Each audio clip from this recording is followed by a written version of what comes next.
Hello and welcome to another episode of No Such Thing as a Fish, a weekly podcast coming to you from the QI offices in Covent Garden. My name is Dan Schreiber. I'm sitting here with Andy Murray, Anna Chazinski, and James Harkin. And once again, we have gathered around the microphone with our 4 favorite facts from the last 7 days, and in no particular order, here we go. Starting with you, Andrew Hunter Murray. My fact is that until the mid-2000s, the best method for finding out how many pandas were alive was to sift through their poo. Was that where they were hidden? You just had to look for the white bits. Yeah, what does that mean? Well, it's very, very hard to know how many pandas there are. We've got no idea how many there are accurately. And they do censuses every so often. And they can be they can be based on a lot of guesswork. So the best method in the early 2000 census, which came up with the total number of 1,596, which is very precise, was to go around looking for panda excrement, sift through it for undigested fragments of bamboo, and then find tooth marks on that, because tooth marks have a particular... They're like fingerprints, though. They're supposedly unique to the pandas. And that's how you find out how many pandas So you were looking for pandas inside the poo? Yeah. Wow. In a way, yeah. Yeah. Well, You're looking for their tooth marks. It's Sorry. a different tooth signature on every bite, basically. Yes. Every panda has its own individual tooth marks. So I guess with pandas it must be particularly useful because bamboo is has such hard cellulose, doesn't it? So it's very hard to digest. I think, do they only digest 30% of it anyway or something, and the rest of it comes out? They're all wrong, pandas. Yeah. Yeah. They don't. And they're carnivores. totally Pandas are carnivores. They're meant to be. They gave up eating meat several million years ago, but they're still built as carnivores. They have a sixth finger, don't they? They have an opposable thumb, or what acts effectively as an opposable thumb. And there's a theory, so it's actually just a protruding bit of bone, and it's solely used to hold bamboo for them to eat it. But I think now there's a theory that evolved back when they were carnivores, because it helped them. I think it helped them dig away at their prey to try and They do sometimes eat like insects and stuff.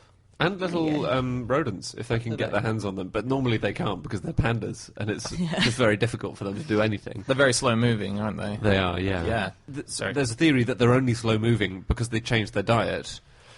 And because bamboo is so inefficient to eat, they then had to slow down, stop moving around, have less sex, become fat, eat as much as you can. All of these behavioural changes come from the evolutionary change, which is when there was bamboo everywhere, and it made sense. Basically like getting married.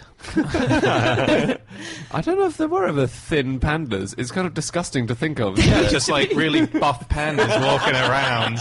sprinting incredibly fast. And maybe they used to hibernate, because that's the reason they don't hibernate, isn't it? It's because they can't bloody take a pause from eating, because they eat such inefficient food. People have said that huge amounts of effort are focused on them, and they're an evolutionary dead end. Which is not really fair, because we've removed all of their habitat. So for us to go around saying, yeah, these guys are useless, they eat bamboo and there's no bamboo anywhere at the moment, what the hell? Is not really fair. My buddy, Simon Watt, he's a scientist and he does a lot of stand-up. He knows and he tells us great fact about the WWF and the Panda logo. Do you know why the panda is the logo for the WWF? Was it because they thought they would die out? No. No, it was a specific panda, because it's a specific panda, isn't it? There's all the basis. So this is Sir Peter Scott, who was the co-founder of the WWF and who drew the original logo. He said, obviously, they're furry and they're beautiful and they're cute and people respond to them. But there was also one major reason. Is it a black and white printing cost It's thing? a black and white animal for black and white printing. That's good. Yeah. Pandas defecate 40 times a day. 40? 40? Yeah. I mean, they eat a quarter of their own weight in food every day. That's a lot of poo to sift through, though. Yeah. Yeah, there's a lot of evidence to gather your... That's a lot of solid bamboo to be coming out of you as well. No. And people work... It's so sad. People work for years and never... They go out to China as panda researchers, really excited, and then they just don't see any. I read an article about the census, and there was a guy called Dai Bo, who's a wildlife biologist in the Chinese Forestry Ministry, and he said, to be honest, I've been working in these mountains for 20 years and I've never seen a panda in the wild. He's working in the wrong place, isn't he?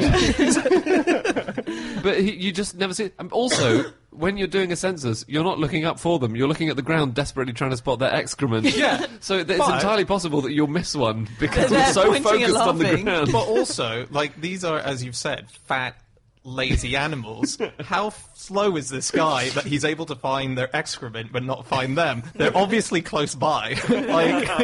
After 20 years, if he's finding it, they're in the neighborhood. They're very shy. They're very Just shy. imagine him What do you mean coming back shy? to his wife each night. Did you see one today, dear? No. He's got his panda spotting notebook with no entries in it. There's one guy every day who comes back into the office while going, I saw 9 today. Every day.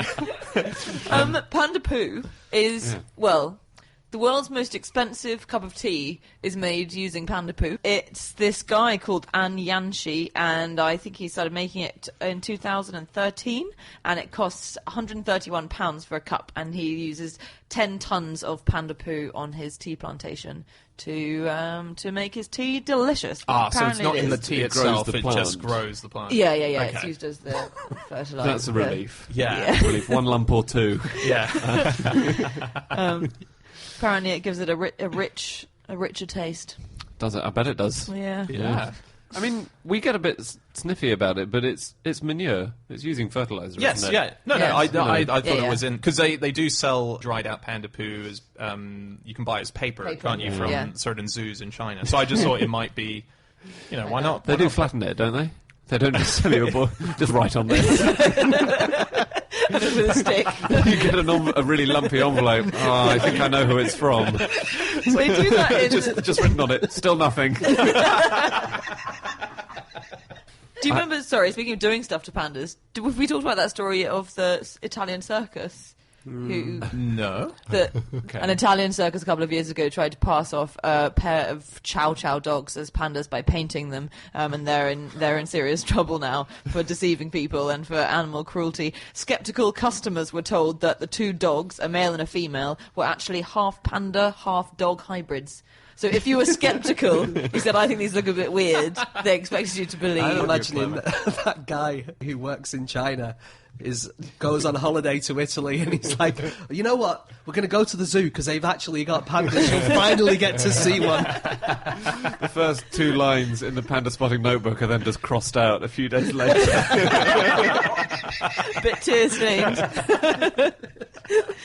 I like this actually in the article about the disguised dogs. It finished with the line, "The owners may be facing additional charges for falsifying the animal passports. The dogs from Hungary also turned out to be 6 months younger than the documents claimed." As well as claiming they're pandas. They're You're lying underage about it. pandas. The Smithsonian got 2 pandas in 1976, and I'm not sure if these were the original panda diplomacy ones, but they were called Sing Sing and Ling Ling. And this was at the time when they didn't really know how to encourage them to breed properly. And the sentence is just this. It's a wonderful sentence. Sing Sing failed at his early attempts to inseminate Ling Ling. Not much of a surprise, considering he tried to mate with her ear, wrist, and foot. How do you try and mate with a wrist? I don't know. Okay, time for fact number 2, and that's my fact. My fact this week is that since 2007, the Wikipedian Brian Henderson has made more than 50,000 edits, and all of them are exactly the same. Tracking down articles using the words comprised of and changing them to consists of. That's dedication. I love it. Yeah. What a great guy who's definitely not wasting every minute of his life doing something that serves no purpose. He's not wasting every minute. He does all his edits on a Sunday night, I believe. Yes, yeah. And he's So really... he's a heathen as well. This guy makes all of his edits on a Sunday night. He has a special program. He's written his own program which identifies when people have newly written comprises of or comprised of.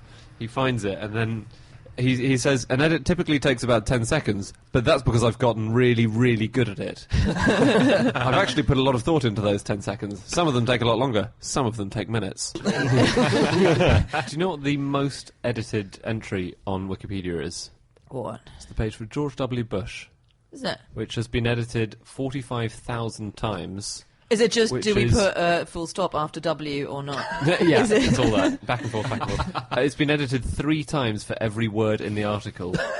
And that says through November 2013. I'm not sure if it's only in that month it was edited 3 times for every word in the article, or whether Right. that's in total history. In total history. But yeah. either way, it's a lot. Here's a weird thing. That guy, Brian Henderson, who does these 50,000 edits, I kind of thought that he must have the record for most edits on Wikipedia.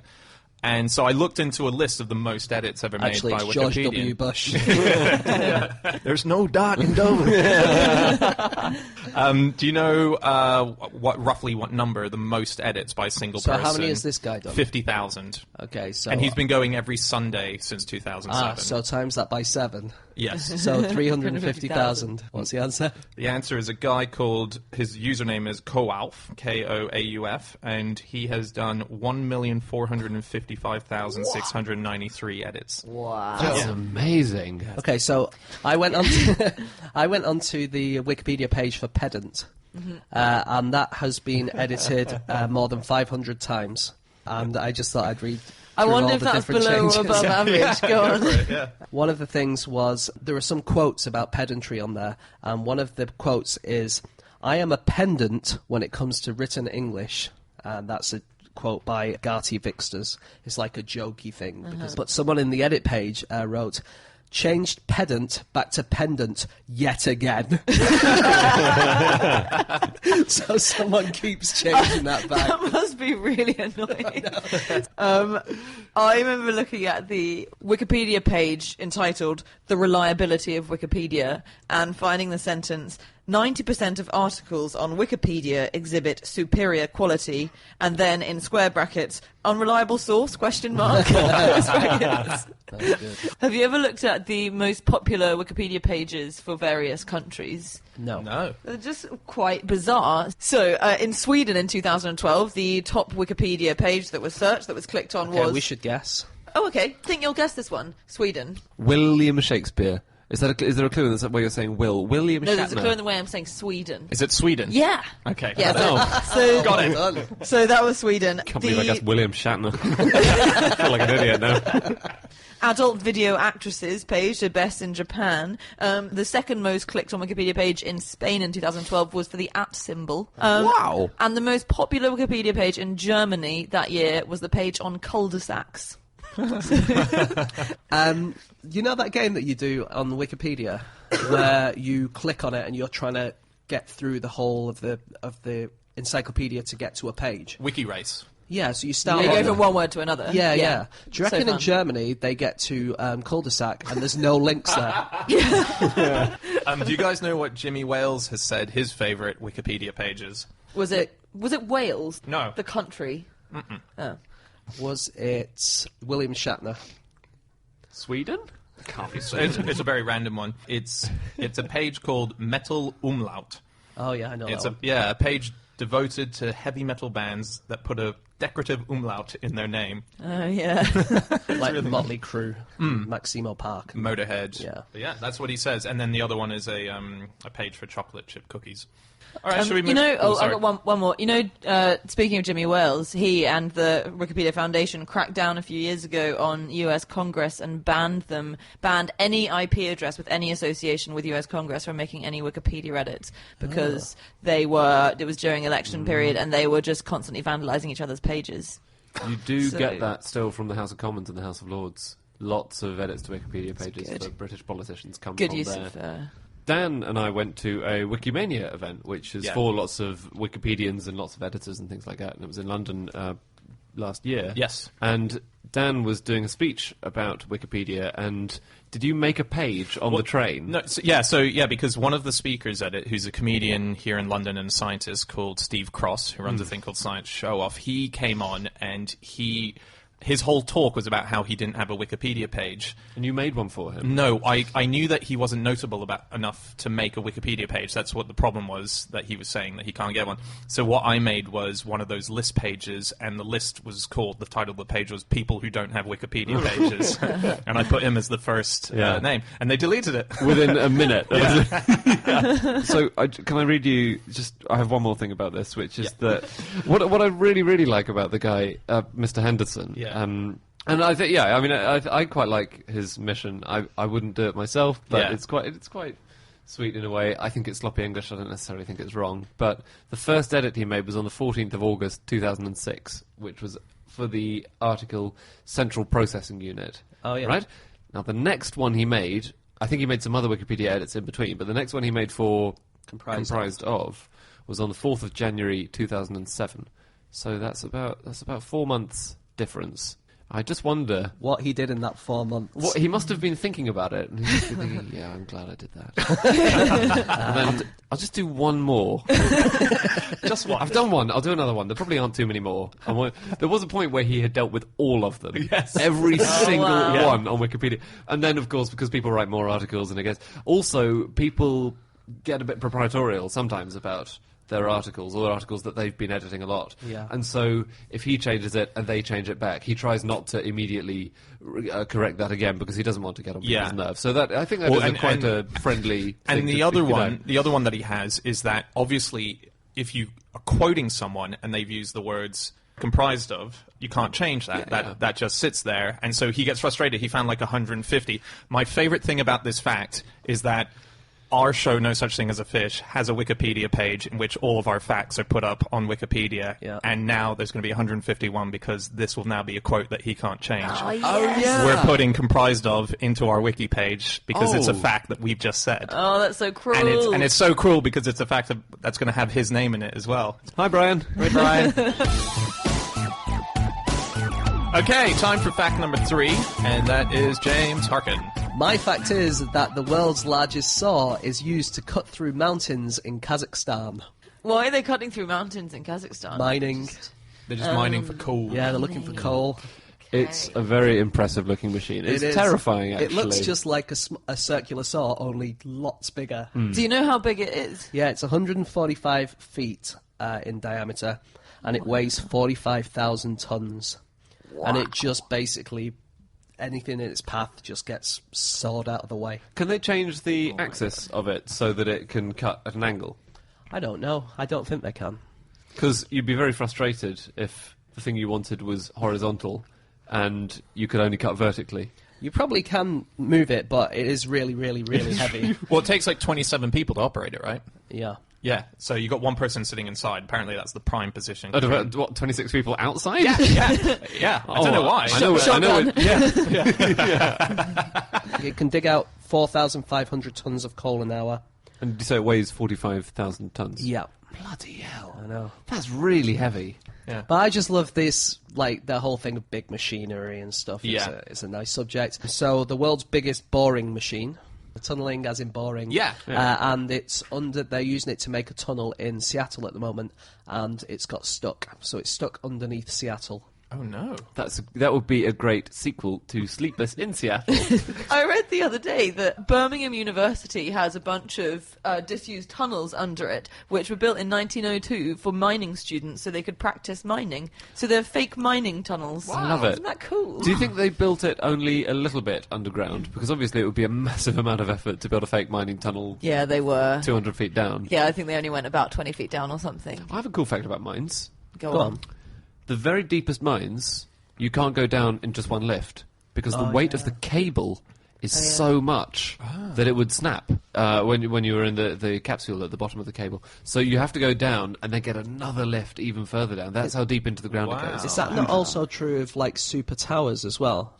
Because I know I've been up some of the tallest towers in the world, and you always are on more than one lift there. Definitely in the Kuala Lumpur, the KL one. Yeah, but there are 2 towers there, so obviously you're going to have to get 2 lifts. No, sorry. I have a thing about cables, which is that Alaskan whales use cables like fishing rods and fishing lines to eat their fish. What? Which is really interesting. I saw this in a documentary the other day. So these fishermen go out and they throw these huge cables down into the bottom of the ocean, and they attach to the side of it on hooks all these big fish. And so bigger fish come and latch onto it and start eating it. And the whales have worked out that if you slide down this cable with your mouth open, you can eat all the fish. So when they come up, it's half-eaten fish. So they go fishing now. These Alaskan whales go That fishing. is amazing. Yeah, it's a very cool look. They've got all this documentary footage. Back to saws quickly. Do you guys know why the chainsaw was first invented? For childbirth, wasn't it? Yeah, I think it was. Or for, so it was in 1783, I think, and it was just a little handheld version of a chainsaw. And yeah, it was for symphysiotomy, which is a surgical procedure where you cut the cartilage to widen the pelvis when a woman's giving birth. Yeah.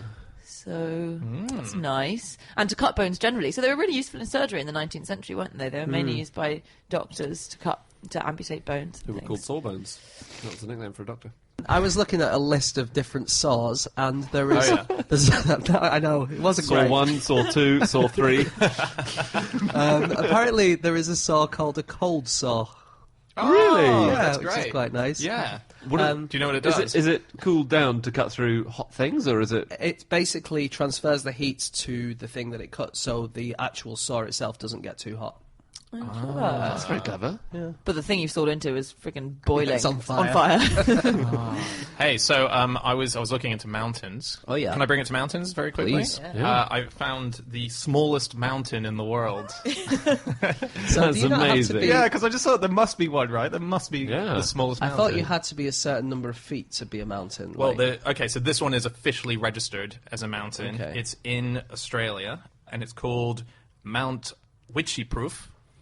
It's actually an Aboriginal word, which is 2 words, witchy and poorp, and it means grass on a hill, and it totally makes sense, because when you look at the picture of this thing, it's the smallest mountain. It's 141 feet high. So why is it claiming to be a mountain? It's just registered as a mountain. It qualifies as a mountain. What? I mean, I guess a mountain must start at some height, and Yeah. that's, It does. that's the Well, a smallest. mountain- That's where it starts. doesn't that's start there. No, that's it is. 141 feet No, is when a a mountain mountain height starts. at something like 600 metres. But I think that it's one of those things like the definition of a county, which is quite fluid, I think. Yeah. And you can get registered as a mountain by various dodgy, organisations. Australia got an internet think it was- registry mountain service. I think it was a black market. I got my licence in an hour like online. a Gillian McKeith For mountain. just $200 Australian dollars.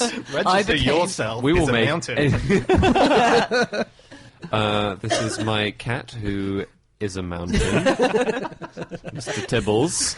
Many people have tried scaling him, but died in the attempt. Yeah, there is a rule about how high they are in the UK, which is why that movie, The Man Who Went Up a Hill and Came down a mountain. The is- best Hugh Grant movie ever made. Is that what it's about? It's about the registration of mountains. It's about him making the hill very slightly bigger so that it was a mountain. It's such a good film. It's so good. I remember it's really sad. You watch the film and it's one of those films. It reminded me of Rabbit Proof Fence because you follow Hugh Grant in this struggle to turn this hill into a mountain by adding a pile of rocks to it or something. I can't remember. And then the little write-up at the end, which tells you what happened afterwards, because I think it's based on a true story, says a few years later it was then reclassified as a hill again. Sorry, is that really what the film's about? Yeah. Do you think I was making it up? No, I thought you were just running, joking, yeah. because I knew the title of the film, but I just couldn't possibly believe that was what it was about. Basically, Hugh Grant goes up this hill and then goes on the internet and buys it. Wait, but so why does he add rocks? Because it's just missing out on a height. Yeah, it was like Yeah. it was like 1 meter short of being a mountain. Why did he want to make it a mountain? Because the village was all proud of it. You've got to watch the film. It's a very touching kind of local story film. Right, Okay, and he's okay. got weirdly floppy, straight hair. Sounds awful. It's I'm sure it's very good. quite weird. It's very good. It's not. Okay, time for a final fact of the show, and that is Jasinski. My fact is that in the early days of race walking, or speed walking, the competitors were allowed to jog as necessary to relieve cramp. As in, could they jog forward, or would they have to jog on the spot? So it's unclear. No, I think they could jog forward. So it seems to have been more of a gentlemanly thing to do, was to admit when you didn't have cramp and therefore walk. And the understood rule was fair heel and toe, which, as you can imagine, is you have to have your toe on the ground at the same time as your heel of the other foot hits the ground. Right. There was one football team. It was the one that W.C. Grace played for. And whenever they got a penalty, they always deliberately missed the penalty because they couldn't believe that the other team would deliberately foul them in the area. Yeah. Very good. That's great. Race walking. I Yeah. know you were saying about the pedestrianism. So pedestrianism was where we got the sport of speed walking, and it started with British footmen in the 16th, 17th centuries, and it became a kind of a thing that gentlemen like to do, is compete over how good their footmen were. So a footman obviously had to walk next to a carriage. That's also a good way sport used to be, where you didn't have to do it yourself. You could get your slaves to do it instead. Exactly. And it was like a big gambling thing, as you can imagine. A lot of bets were placed on these people. Anyway, Britain in the early 19th century, and the most popular in America in the late 19th, I think. And they were pretty easygoing, rule-wise. I really like the notion that, because they would do these walks which lasted for 6 days. That's how long the competitions were. Yeah. And they would start on Sunday at midnight, basically. Wait, so this is the original. This is is the when it original was version. turned into a sport. So just to put this in context as well, so this was in the late 1800s. It suddenly became the big sport in America. People were dying to see people walk. The story that I read, which is from a book that you got this fact from, right? Which is Pedestrianism by Matthew Algeo, came out last year. Yeah. So from what I read of it is that it kind of started as a craze when a person had a bet with someone else about who was going to win the presidential election, and the loser of the bet had to walk all the way to the inauguration, and that was a 10-day walk, I believe, from Boston to Washington, D.C., and Lincoln won the election.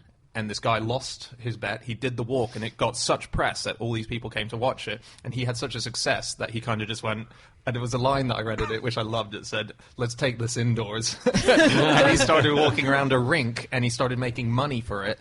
And then it turned into this big sport where everyone started competing, and it ended up using the original Madison Square Garden, and huge crowds came in to watch this event. People, they wouldn't have had cars in those days, presumably, so people would walk from miles around to see other people walking. Yeah. But they walked from what I read in this book, 21 hours a day. For 6 days. It's amazing. Yeah. It's insane. And they had a cot on the side that they would take naps in. Which for must have been 3 really hours. hard with the thousands of screaming cheerers. The bands and the... But yeah, and they would cover about 600 miles, I think, in the 6 days, so about 100 miles a day. But if they were racing as well, I do love those naps as the kind of like They're the Formula pit- One they're the pit pit stops. stops, yeah. Yeah. But you'd go in and have a 3-hour nap, and then you'd wake up and be like, oh, I'm still 2 laps ahead. While you were kind of napping, thing. people would come in and change your things very, very slowly. Change your diapers. Because presumably you'd have to go to the bathroom at times. Yeah. I wonder what you do there. Presumably there was a toilet there like a Portaloo, and they just have to... Maybe in the cot, yeah. Maybe in the middle of the... In the cot! Yeah, just in a dear. section. That's why they only really stayed in there for about 3 hours. Good motivation to get out and get back walking. I think you should ever have children, Dan.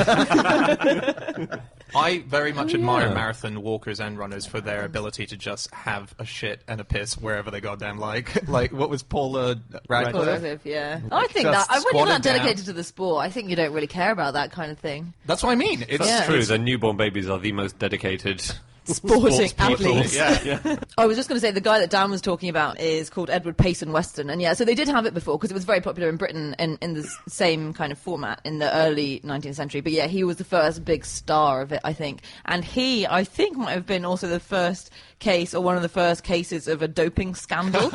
Because he got in trouble for winning a race under the influence of coca leaves, which was not actually against the rules, but it was thought to be, again, very unsportsmanlike, and people were really upset at his outright cheating. He admitted that he used the coca leaves in the race in 1876, but he said it was under the advice of his doctor, and so perfectly okay. We've all used that excuse when found with cocaine at work. Do you know what the first doping offence in the Olympics was?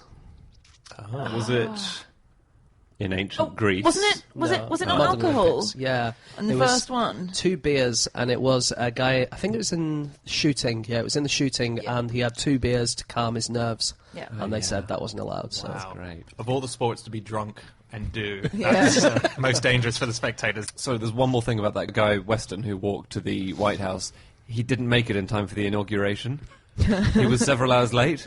And then and he met President Lincoln, and Lincoln, he went to the first party at the White House, and President Lincoln offered to pay his train fare back to Boston, and he said, no, I didn't make it, so I'll walk back. And he walked back. Another 10 days. Yeah. Oh my god. Isn't that fantastic? That's true. Do you know who popularised or who was the first recreational rock climber, mountain climber in Britain? No, I don't. It was... Twiggy. I was going to say Twiggy. That's so weird. Were you? Yeah, I genuinely was going to say Twiggy. Because you get trees on mountains. It's a natural name. Long legs. Is it Christopher Walken? Oh, very nice. Good. Because he's climbing. What this about guy. climbing. Rock Hudson? Yeah. How about That's good. The Rock? Kid Rock? You got to go older though, I think. Okay, stop being silly, boys. Okay. Who was Right. It was Coleridge. Is it because the word ridge is in his name? Actually, there you go. We see if we kept going, we would have got to it eventually. You say it's silly. Coleridge made the first recorded recreational mountain climb in the UK, and he Was it was Lake District? he was the first recorded person to climb up Scafell Pike, which is the highest mountain in England. Wow. And and apparently he took an extremely dangerous route down and nearly died. I know some things about him. He liked eating fruit while it was still on the tree. Yeah. Okay. And he wore this huge gown which had stars and crescent moons all over it, and it made him look like a wizard. Wow. Yeah. Are you sure you're thinking of him? Yeah. No, I'm thinking of Dumbledore again. Okay, I want to do some FAQs from the Race Walking Association's website. Go on. Before we finish. Yep. Okay, so the second question on there is, why not simply run? Fair. It's a good question, isn't Yeah. it? Yeah, I can't think of an answer. Their answer is, running is certainly faster, but one of the interests of the sport is achieving good performances within the restrictions of the rules. That's true. I mean, that's like saying, netball, why not just let them go all over the court? Well, because that's a different sport. Yes, very good. Why not let them play football? Yeah. Why not just pick up the ball? This should have been the real answer to the FAQ, what you guys are saying right now. Yeah. Sure, and why don't we just rob everything? Wouldn't that be easier than earning money to buy things? Why is there anything rather than nothing? Thanks, Einstein. You need rules, idiot. Another question? Yeah, just one more. Do people not make fun of you when you're race walking? That's another one. What's the answer? The answer is, it can't be denied that there are some idiots, usually overweight people in cars, who think that race walking looks funny. Whoa. Go on. Don't take them on, unless you're a judo expert or a lawyer. They're usually driving too fast for you to catch them anyway. Don't try chase them, or you'll be disqualified. Read the rules section. Unless you got cramp, then you can go. Yeah, there's your answer. Anyway, I got to go take a shit in the streets, because why not? Signed, Paul Radcliffe.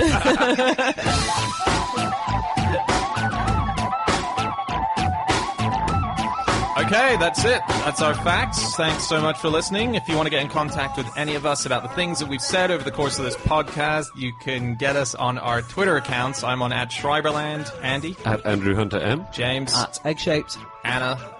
Podcast@QI.com. We also have a Twitter podcast handle, which is @QI Podcast. And if you want to hear all of our previous episodes, you can head over to nosuchthingasafish.com. Got about 40-odd episodes up there to listen to, and we'll be back again next week with another episode. See you then. Goodbye.